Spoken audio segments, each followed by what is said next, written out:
में एक समय ऐसा आ गया था कि मैं 18-18 घंटे जो है पबजी खेला करता था कि बेटा तेरा क्या होगा, तू फेल हो जाएगा, खामखा ड्रॉप लेना पड़ेगा। कुछ रिलेटिव्स तो ये तक भी कहते थे और बेटा 2 साल बाद तो तुम्हें कोटा ही आना है। तो ये चीज़ हिट कर जाती थी। उठकर मैं एक टेक्निक यूज़ करता था, दैट वाज ब्लाइंड रिवीजन।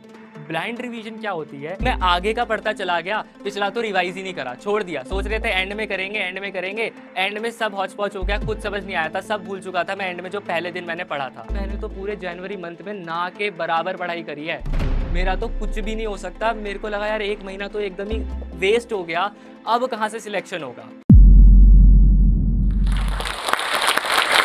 मुझे आज भी याद है, मैं घर पे बैठ के पबजी खेल रहा था। घर पे एक खबर आती है कि अब दादी नहीं रही। पूरे घर पे सन्नाटा छाया हुआ था। और एक स्टूडेंट की लाइफ में बहुत सारी दिक्कतें आती है, मेरी लाइफ में भी आई। मेरी लाइफ में मुझे 2 बार ऐसा लगा कि मैं जो है पढ़ाई से पूरी तरीके से डिस्ट्रैक्ट हो चुका हूँ, अब मेरा कुछ नहीं हो सकता। अगर आप भी कुछ इस तरीके का फेस कर रहे हो, आप भी डिस्ट्रैक्शन के शिकार हो चुके हैं, आपको ये बहुत ज़्यादा डिमोटिवेशन आता है कि मेरे से नहीं होगा, तो मेरी ये टॉक आपके लिए है। नमस्कार दोस्तों, मेरा नाम पीयूष गुप्ता है। मैंने नीट 2024 में 692 मार्क्स स्कोर करे हैं अपने पहले अटेम्प्ट में। ये जो जर्नी थी पूरी की पूरी, वो बहुत ज़्यादा संघर्षों से भरी थी, लेकिन फिर भी मैंने जैसे जैसे करके अपने संघर्षों को से लड़ा, उनको उनको ओवरकम किया और आगे बढ़ा। मेरा जन्म 16 नवंबर 2006 को जयपुर में हुआ था। करंटली मैं दिल्ली महिपालपुर में रहता हूँ। मेरे पिताजी की कपड़ों की शॉप है और मेरी माताजी जो है वो एक हाउसवाइफ है। मेरी 2 बड़ी बहनें हैं जिन्होंने मेरी प्रिपरेशन के टाइम मुझे सच में बहुत बहुत ज़्यादा सपोर्ट किया। इवन मेरी 2 बहनें ही नहीं, मतलब मेरी जो पूरी फैमिली है, उन्होंने भी बहुत ज़्यादा सपोर्ट दिखाया। बचपन से ही मैं जो था थोड़ा खेल कूद में व्यस्त रहता था। मुझे खेलना बहुत अच्छा लगता था, जैसे और बच्चों की तरह मेरा बचपन भी बाकी बच्चों की तरह ही गया। इधर उधर भागना कूदना, पढ़ना बिल्कुल भी पसंद नहीं था बचपन में। लाइक पढ़ने में जोर आता था, फिर भी ज़बरदस्ती मम्मी दीदी ज़बरदस्ती पढ़ने बिठा दिया करते थे। 7th क्लास जब मैं आया तो मेरा एक नया इंटरेस्ट बना, जो कि था क्रिकेट। मेरे मार्क्स थोड़े से कम हो गए तो मेरे घर वालों ने बोला, बेटा तू तो क्रिकेट ही खेलता रहता है, क्या करेगा लाइफ में, तेरे को कुछ तो करना ही होगा ना, ऐसे क्रिकेट खेल के थोड़ी चलेगा। तो वो भी अपनी जगह सही थे। तो धीरे धीरे करके मेरा जो है क्रिकेट छूटने लगा। लेकिन फिर आई मेरी 9th क्लास, जो कि था 2020, लॉकडाउन का समय। उस समय सारे स्कूल्स बंद, सब कुछ बंद, कोरोना था, लॉकडाउन लग गया, हम सब घर में बैठे थे, ऑनलाइन का ज़माना था, फ़ोन सबके हाथ में थे। ऑनलाइन क्लास जो थी हम लिया करते थे। मैं भी बाकी बच्चों की तरह चंचल था, मेरे हाथ में फ़ोन था, ऑनलाइन क्लास ज्वाइन करके छोड़ देता था, बैकग्राउंड में कुछ और करता रहता था। मैं एक समय ऐसा आ गया था कि मैं 18-18 घंटे जो है पबजी खेला करता था। मतलब वो जो समय था मुझे आज भी याद आता है, तो मैं खुद सोचता हूँ मैं कितना ज़्यादा मतलब बुरा बच्चा बन गया था उस समय।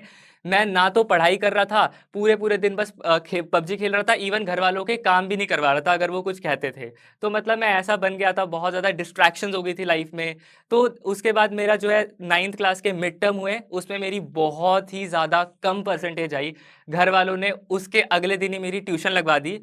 ट्यूशन में जाके मेरे को दिखा, क्योंकि पहली बार बड़े लॉकडाउन के बाद घर से बाहर निकले, देखा अरे यहाँ तो बहुत सारे बच्चे हैं, कंपटीशन है, ये बच्चे मेरे से ज़्यादा नंबर स्कोर कर रहे हैं।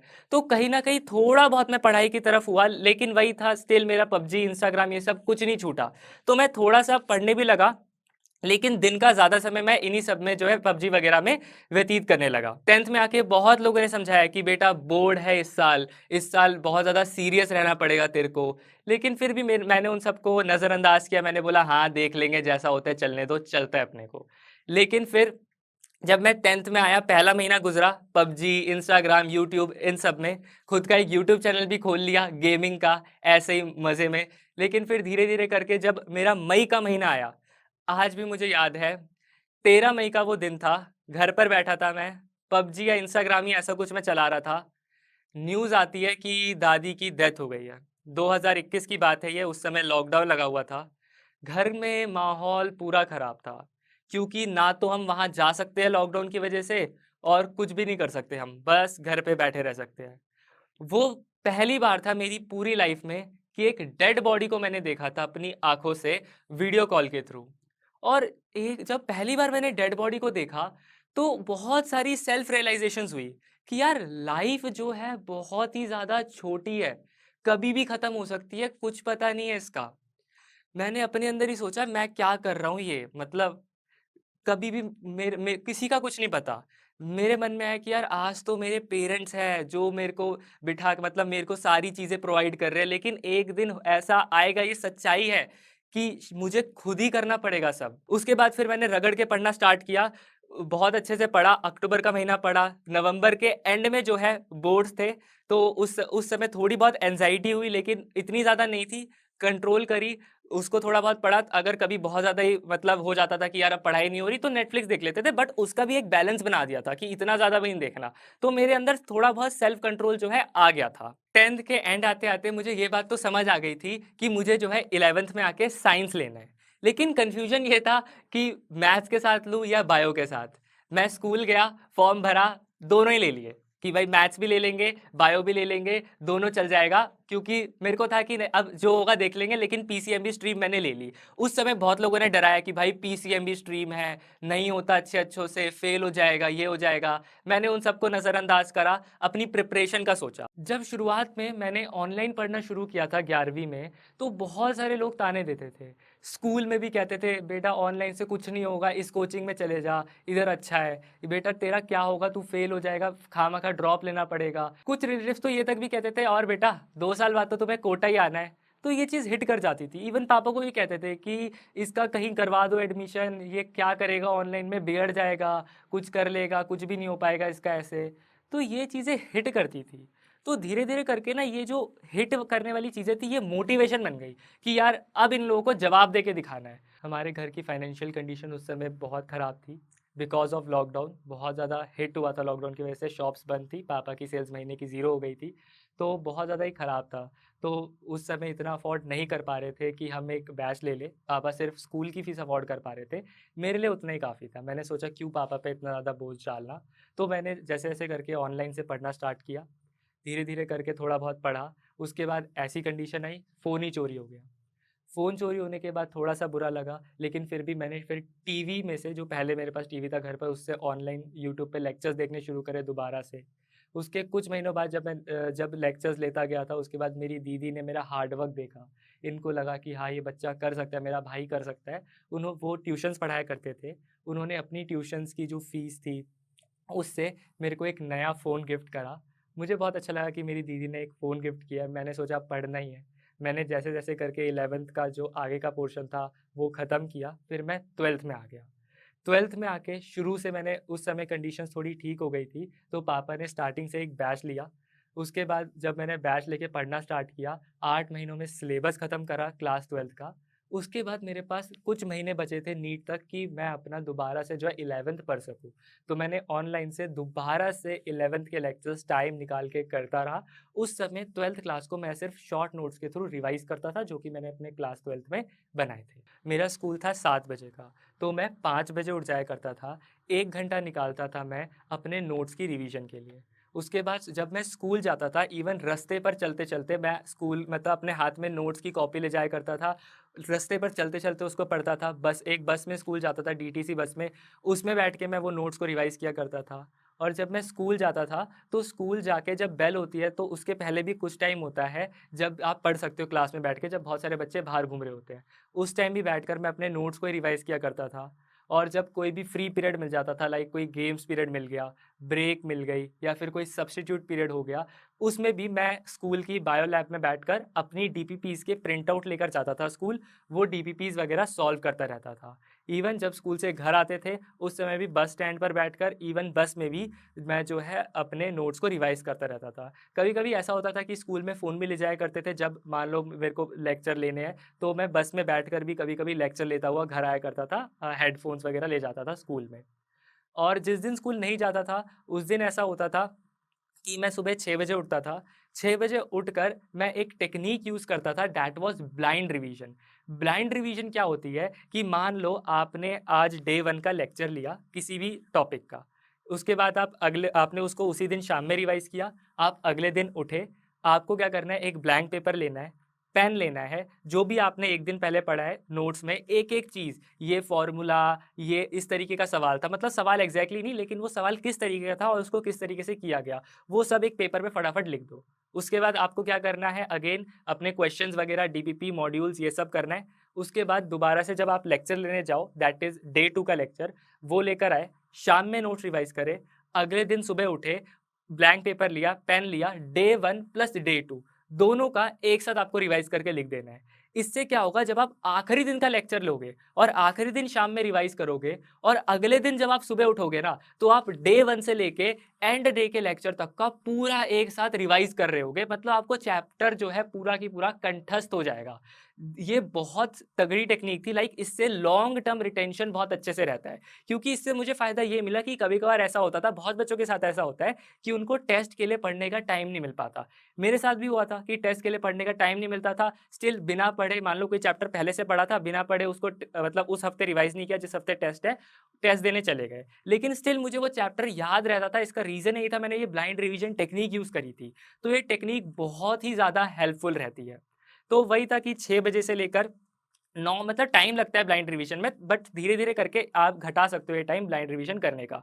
तो मेरे को 9 बज जाते थे ब्लाइंड रिवीजन करने में। उसके बाद मैं डीपीपीज करता था, मॉड्यूल्स करता था, उसके बाद वही नहाना धोना, and then again back to lectures. दिन के 3 लेक्चर होते थे जिस दिन स्कूल नहीं जाया करता था, फिजिक्स, केमिस्ट्री और बायो। मैंने बायो को डिवाइड नहीं किया था जूलॉजी और बॉटनी में, मैं बायो को सिर्फ बायो की तरह पढ़ता था, जैसे चैप्टर 1 पढ़ लिया, आज चैप्टर 2 पढ़ लिया, इस तरीके से। लेक्चर्स के बाद 10-15 मिनट का ऐसी ब्रेक लेता था, उसके बाद नोट्स को रिवाइज करता था। अब ऐसा था कि जो डिनर होता था मेरा, इवन जो ब्रेकफास्ट होता था और लंच होता था, पढ़ते पढ़ते ही होता था। लाइक ब्रेकफास्ट ब्लाइंड रिवीजन करते करते, और जो लंच होता था वो लेक्चर लेते लेते, जो डिनर होता था वो शाम के नोट्स रिवाइज करते करते। तो पूरी तरीके से मैंने अपने आप को पढ़ाई की तरफ ही पुश कर दिया था। और नोट्स रिवाइज करने के बाद क्लास में जो टीचर ने सवाल करवाए हैं उनको दोबारा से करना, और उसके बाद शाम में कुछ टाइम बचता था तो उसमें एनसीईआरटी वगैरह की रीडिंग्स कर लेता था। और ऑब्वियसली नीट के लिए एनसीईआरटी बहुत ज़्यादा ज़रूरी होती है, स्पेशली बायोलॉजी जैसे सब्जेक्ट के लिए, जहाँ पे पेपर जो है 99.99% जो है एनसीईआरटी बेस्ड ही आता है। मैंने नोट्स रिवाइज करने के लिए एक स्पेशल टेक्निक का यूज़ किया था, दैट इज पोमोडोरो टेक्निक। ये ऐसी टेक्निक है जिसमें आपको क्या करना होता है, सपोज आज आपने किसी सब्जेक्ट के नोट्स पढ़े, आपको पता है ये 4-5 पन्नों के नोट्स हैं, देख के अंदाजा हो जाता है कि आप कितनी देर में नोट्स को रिवाइज कर सकते हो। सपोज आप 30 मिनट्स में नोट्स को रिवाइज कर सकते हो, तो एक काम करो, इस 30 मिनट्स को 15-15 मिनट के टाइमर में डिवाइड कर लो। और मान लो आपने गोल लिया कि इस 15 मिनट में मुझे 2.5 पेज करने हैं, लगा लो, टाइमर को ऑन करो, पढ़ना स्टार्ट करो। जनरली क्या होता है, अगर आप टाइमर नहीं लगाते हो तो आप जब पढ़ते पढ़ते पढ़ते पढ़ते अपनी दुनिया में खो जाते हो। उसके बाद फिर आपको एक रिकॉल आता है, अरे अरे मैं तो पढ़ रहा था, चलो चलो दोबारा से पढ़ना स्टार्ट करते हैं। लेकिन जब टाइमर ऑन होगा ना, और आप जब भी अपनी दुनिया में खोने की कोशिश करोगे, बैक ऑफ द माइंड आवाज आएगी कि भाई टाइमर चल रहा है। उससे क्या होगा, फोकस बहुत ज्यादा रहेगा। स्टार्टिंग में इस चीज को करने में थोड़ी दिक्कत आती है, लेकिन समय के साथ इतनी ज्यादा प्रोडक्टिविटी बढ़ जाती है इस टेक्निक से कि लाइक मेरे साथ ऐसा था कि पहले 50 मिनट लगते थे नोट्स रिवाइज करने में, कभी कभार 1 घंटा लग जाता था किसी पर्टिकुलर सब्जेक्ट के नोट्स रिवाइज करने में, वो रिड्यूस होकर 30 मिनट्स पे आया, फिर 25 मिनट्स पे आया। तो इतनी ज़्यादा प्रोडक्टिविटी मेरी इंक्रीज हो गई थी, मेरा टाइम बचने लगा था कि मैं और भी ज़्यादा एक्स्ट्रा क्वेश्चंस करने में टाइम दे देता था, टेस्ट एनालाइज करने में टाइम दे देता था, रिवीजन में टाइम देता था। तो बहुत ज़्यादा अच्छी टेक्निक है। इवन एक और टेक्निक यूज़ करी थी, अगर मान लो घर में शोर हो रहा है आसपास, तो एक पेन टेक्निक होती है जिसमें आपको कुछ नहीं करना, सिर्फ एक पेंसिल लेनी है, पेन लेना है, या फिर पेन की कैप भी होगी चलेगा। उसको जो है, कोई बुक आप पढ़ रहे हो तो उसके जहाँ जहाँ आप रीड करते जा रहे हो ना, उसको ऐसे चलाते रहो, ऐसे जैसे आपने कोई पैराग्राफ रीड कर रहे हो, वहाँ पे उसको चलाते रहो और साथ साथ रीड करो। जब तक पेंसिल चलेगी, आपका जो पूरा की पूरा ध्यान है वो आपका इधर ही रहेगा। जहां पर भी पेंसिल या पेन आपका रुका, आपका ध्यान बढ़ जाएगा। तो इससे क्या होगा, आपका जो फोकस होगा ना, पूरी तरीके से इधर आ जाएगा, आपको फर्क ही नहीं पड़ेगा कि आसपास फिर चल क्या रहा है। तो ये बहुत अच्छी टेक्निक्स थी जो मैंने यूज करी थी अपनी प्रिपरेशन के टाइम पे। फिजिक्स वाला के प्लेटफॉर्म पे जाके मुझे मिले एमआर सर, मनीष राज सर, फिजिक्स पढ़ाने के लिए। उनसे पढ़ने से पहले इट इज ट्रुथ कि मेरे से जो है सवाल जल्दी से नहीं बनते थे फिजिक्स के। बहुत ज़्यादा मुश्किलें आती थी फिजिक्स के सवालों को बनाने के लिए, फिजिक्स बहुत ज़्यादा टफ लगती थी। लेकिन जब मैंने पहली बार उनका लेक्चर देखा, पहला लेक्चर आज भी याद है, centre of mass and rotation का देखा था, मतलब मैं फैन हो गया सर का। सर ने पहली लेक्चर में एक एमआर स्टार बताया, वो देखकर मजा आ गया। मुझे लगा इस तरीके से भी कोई फिजिक्स पढ़ा सकता है क्या? अब इन्हीं से पढ़ेंगे। मुझे समझ आ गया था कि मैंने 11वीं में कितनी बड़ी गलतियां करी है, जिसमें से सबसे पहली गलती थी कि मैं आगे का पढ़ता चला गया, पिछला तो रिवाइज ही नहीं करा, छोड़ दिया। सोच रहे थे एंड में करेंगे, एंड में करेंगे, एंड में सब हौच पौच हो गया, कुछ समझ नहीं आया था, सब भूल चुका था मैं एंड में जो पहले दिन मैंने पढ़ा था। तो सबसे पहली गलती ये थी। दूसरी गलती थी कि मैंने टेस्ट ही नहीं दिए। क्यों टेस्ट नहीं दिए? क्योंकि बहुत ज्यादा डर लगता था कि यार नंबर कम आ जाएंगे, डीमोटिवेशन हो जाएगा, मैं तो फिर आगे कर ही नहीं पाऊंगा। इस डर से मैंने टेस्ट भी नहीं दिए। तो ये दो गलतियां थी, और भी बहुत सारी गलतियां थी कि मैं दोस्ती यारी में चला गया था ये सब। तो मैंने ये गलतियां एक जगह पेपर पे लिखी, एमआर सर को सेंड करी और ठान लिया कि यार इस साल ये गलतियां नहीं करनी। धीरे धीरे करके मैंने पढ़ाई करना स्टार्ट किया। It was the month of July कि मैंने जो है पहली बार ऑर्गेनिक पढ़ा। ऑर्गेनिक में मेरे को डर लग रहा था कि यार कैसे होगा, 11th का तो पूरा ही खराब है। लेकिन उस समय एक अच्छे टीचर मिले मुझे, अमित महाजन सर। उनसे ऑर्गेनिक पढ़ना स्टार्ट किया एंड उनसे पढ़ने के बाद ना लगा कि यार ऐसे भी ऑर्गेनिक कोई पढ़ा सकता है। मतलब इतने मजे के साथ ऑर्गेनिक को इतना आसान बना के मजा आ गया मुझे उनसे ऑर्गेनिक पढ़ने में। मैं पूरा की पूरा ऑर्गेनिक एक बार में सेक्शन खत्म कर दिया था 12th का 2 महीनों में। और क्योंकि मैंने खजाना से पढ़ाई करी थी, तो मेरा जो है सिलेबस थोड़ा जल्दी हो गया था अक्टूबर के महीने में, जिसके बाद मेरे पास खूब समय बचा था अगले नीट तक। तो यहाँ पे मैंने प्लान किया, एक काम करते हैं, क्लास 11th को अब रिवाइज करना शुरू करते हैं। तो मैंने यहाँ से क्लास 11th के दोबारा से जो जो चैप्टर्स मैंने नहीं करे थे, पूरे पूरे लेक्चर्स देखे एक एक करके। और उसके बाद फिर मैंने जो है नवंबर के एंड तक और या फिर दिसंबर के स्टार्टिंग तक मैंने पूरा की पूरा जो है 11th का जो छूटा हुआ था वो निपटा लिया था। लेकिन यहाँ से और दिक्कतें आनी स्टार्ट हुई। दिसंबर के महीने में स्पेशली दिल्ली जैसी जगह में ठंड बहुत ज़्यादा बढ़ जाती है। और जब भी ठंड होती है ना, तो प्रोडक्टिविटी बहुत ज़्यादा लो हो जाती है। इतनी लो हो जाती है कि सुबह भी उठा नहीं जाता। ऐसी कंडीशंस बन गई थी लाइफ में कि रात के 12 बजे सो रहे हैं, सुबह के 10-10 बजे उठ रहे हैं। और एक सीरियस नीट एस्पिरेंट की लाइफ में अगर 4 घंटे भी बर्बाद होते, 4 घंटे क्या, अगर 2 घंटे भी बर्बाद होते, तो बहुत ज़्यादा गिल्ट फील होता है अंदर से कि यार मैंने तो समय बर्बाद कर दिया, अब तो मेरा हो ही नहीं पाएगा। तो ये गिल्ट मेरे को आने लगा। तो मैंने एक दिन बैठ के सोचा इसको कैसे सुधारा जाए, क्योंकि ये तो बहुत बड़ी दिक्कत बन गई थी मेरे लिए। उसके बाद मैंने सोचा एक काम करते हैं, शेड्यूल ही पलट देते हैं। मैंने सोचा देखो सुबह उठने में दिक्कत हो रही है, कोई बात नहीं, रात भर जाके पढ़ सकते हैं, दिन में सो जाएंगे। वही मैंने किया। मैं सुबह के 6 बजे तक पढ़ता था, 6 बजे सोता था और दोपहर में 12-1 बजे तक उठ के फिर से पूरा दिन पढ़ाई करता था। जितना मैक्सिमम टाइम हो पाता था घर का, मैं उसको पढ़ाई में देता था, क्योंकि मुझे पता था कि यार इस बार करना है तो करना है। ये दिमाग में पागलपना छा चुका था। उसके बाद जनवरी का महीना आया, जब सारे स्कूलों में प्रैक्टिकल के एग्जाम होते हैं and that was one of the turning point in the life. क्योंकि वहां पे था, स्कूल खुल गए, जबरदस्ती स्कूल बुलाया गया। अब मैं जो है रात भर पढ़ता हूँ, दिन में सोता हूँ, अब स्कूल को कैसे मैनेज किया जाए।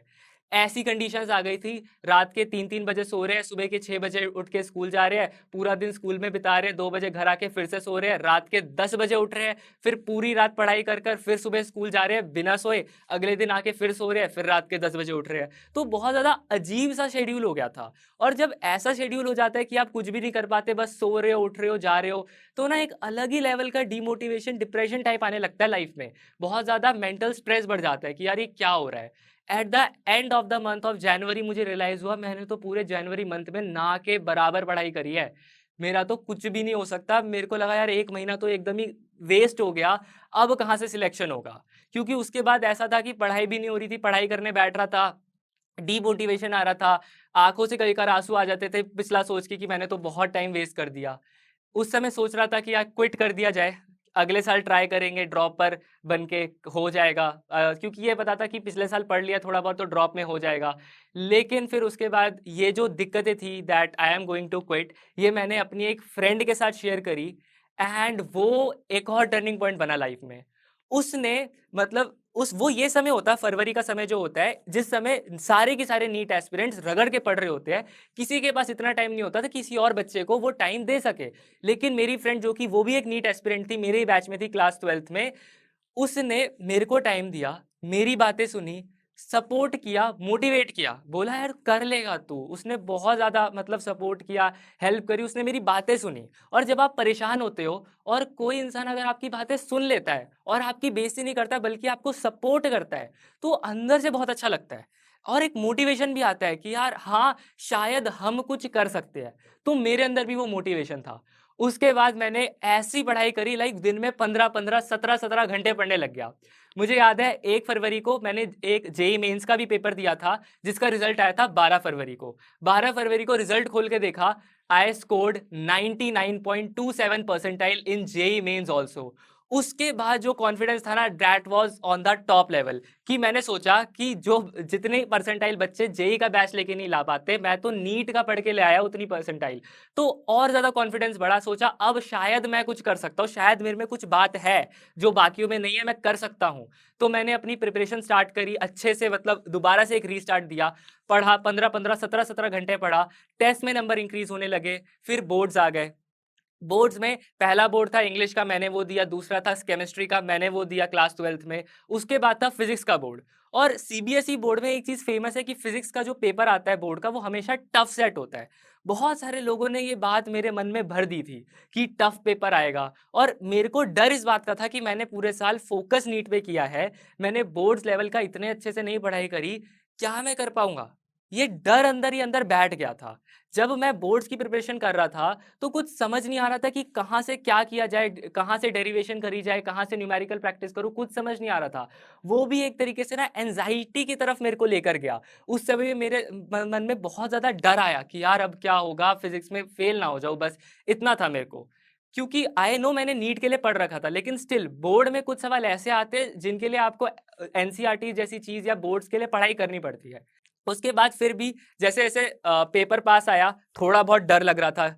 इवन पेपर के एक दिन पहले आज भी याद है कि I was thinking of taking a drop. सोच रहा था कि अगर अगर कल नहीं हुआ, कल पेपर खराब हो जाता है, ड्रॉप लेंगे, ऐसे ऐसे पढ़ लेंगे, अगले साल तो हो ही जाएगा। लेकिन फिर भी 5th मई को थोड़ा बहुत मैंने जो है कॉन्फिडेंस लाया अपने अंदर, अपने आप को संभाला, जाके पेपर दिया, एंड आफ्टर द पेपर मैं थोड़ा चिल हो गया। लाइक अंदर से फीलिंग थी हाँ पेपर ठीक गया, लेकिन फिर भी आंसर की मिलाने में डर लग रहा था, क्योंकि था कि अगर बेकार गया होगा फिर क्या होगा, मेरा तो मूड ही खराब हो जाएगा पेपर के बाद। लेकिन फिर भी रात में 12 बजे बैठ के आंसर की मिलाई, मैंने देखा मार्क्स बन रहे 692। I was so happy. मतलब एक ऐसा इंसान जो कभी एक टाइम पे सोच रहा था कि यार आई शुड क्विट, उस इंसान के पहले अटेम्प्ट में इतनी बुरी कंडीशंस फेस करने के बाद भी 692 आते हैं। मैं बहुत ज़्यादा खुश था, मैं उछल रहा था रात के 12 बजे, बालकनी में जाके इधर उधर कूद रहा था। I was so happy. उसके बाद मेरे बोर्ड्स का रिजल्ट आया। I scored in 12th boards 96.6% और फिजिक्स, जिससे सबसे ज़्यादा डर लग रहा था, उसमें 98 नंबर आए 100 में से। आज मुझे लगता है कि मेरी दादी जी जहाँ पर भी हैं, मुझे इस स्टेज पर देखकर उनको सच में बहुत अच्छा लग रहा होगा। उनको भी लग रहा होगा कि मैंने सच में अपनी लाइफ में कुछ ना कुछ तो अचीव किया, जो मैं इतने बड़े मंच में आके आज खड़ा हूँ।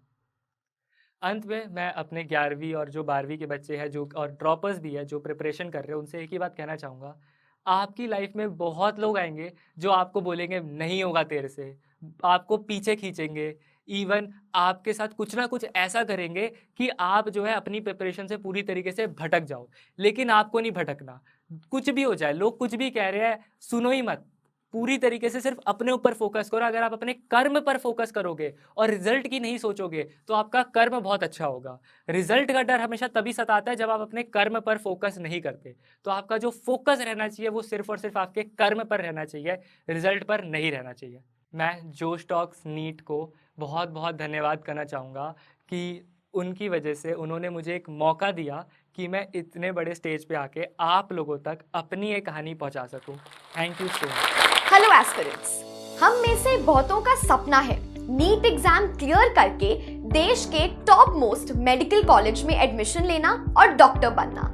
लेकिन ये जर्नी बहुत मुश्किल है और हो सकता है कि हमारे मन में ये दो क्वेश्चंस हैं। तो पहला सवाल कि हम कोचिंग कहाँ से लें, और दूसरा सवाल कि अगर हम किसी कोचिंग में एडमिशन लें तो हमारी फीस पर हमारी कुछ बचत हो पाए।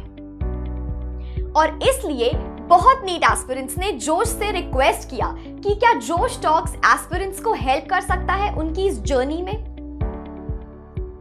तो एक कोचिंग और मान गई है, मोशन क्लासेस। वैसे ये नाम तो आपने पहले सुना ही होगा, क्योंकि एनवी सर को किसी इंट्रोडक्शन की जरूरत है ही नहीं। तो मोशन क्लासेस अब हमें कांटेक्ट करेंगी और हमारे क्वेश्चंस को आंसर करने में हेल्प करेंगी। हम घर बैठे मोशन से अपने सारे डाउट्स पूछ सकते हैं और हाँ, हम यहाँ एडमिशन भी ले सकते हैं। ये बहुत वैल्यूएबल हेल्प होगी उन सारे ही एस्पिरेंट्स के लिए जिन्हें काफी डाउट है कि कौन से कोर्स में एडमिशंस लेकर मेरी नीट की जर्नी को आसान बनाया जा सके।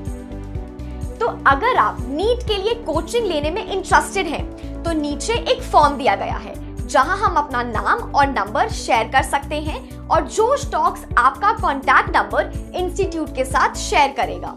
तो कोचिंग अब आपको खुद कॉन्टैक्ट करेंगी और जोश टॉक्स ये भी कोशिश करेगा कि दूसरे इंस्टीट्यूट्स भी हमें रीच आउट करें और अपने कोर्सेज की सारी डिटेल्स और एडमिशन लेने पर कुछ डिस्काउंट हमें दे पाए। तो अब जोश के स्टूडेंट्स घर बैठे फोन पर गाइडेंस और इंफॉर्मेशन ले सकते हैं और एडमिशन भी।